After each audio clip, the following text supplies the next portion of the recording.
Selamat pagi, salam inspirasi. Hai guys, apa kabar kalian semua? Semoga kalian semua selalu dalam keadaan sehat dan berbahagia, serta selalu makin hari makin sukses. Kali ini kita akan coba sharing tentang jika disepelekan apa yang sebaiknya dilakukan. Kita bicara tentang yang disepelekan ini, kami ingat testimoni atau cerita dari seorang teman yang sama-sama memberikan seminar di sebuah bank di Banjarmasin sekitar 10 tahun yang lalu.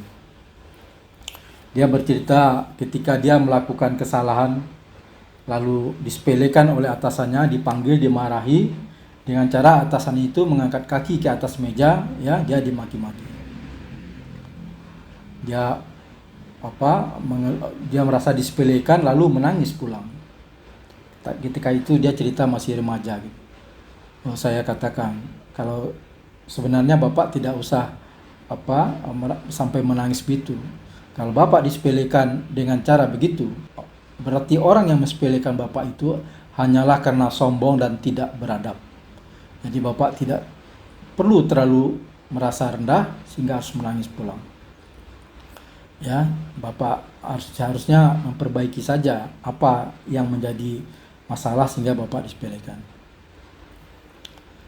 Lalu tipsnya bagaimana agar kita tidak disepelekan? Yang pertama adalah orang disepelekan itu ada karena kekurangannya. Oleh karenanya perbaikilah terus kekurangan-kekurangan yang ada pada diri kita.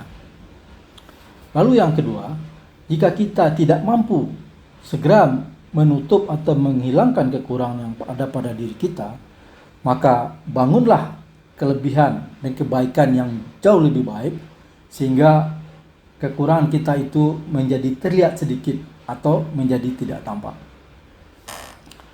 Lalu yang ketiga, jangan sampai membalas sakit hati karena disepelekan itu dengan tindakan-tindakan yang melawan hukum, karena itu akan merugikan diri kita sendiri.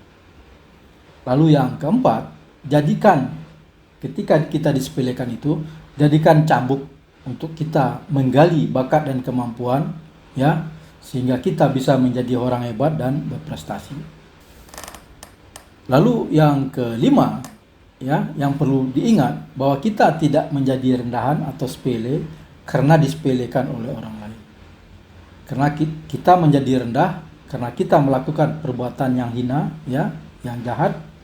Dan kita menjadi disepelekan karena kita tidak mampu, bukan karena disepelekan atau dikatakan oleh orang lain. Oleh karenanya perbaiki saja diri kita, bangun kemampuan, bangun prestasi, sehingga kita dihormati dan dihargai.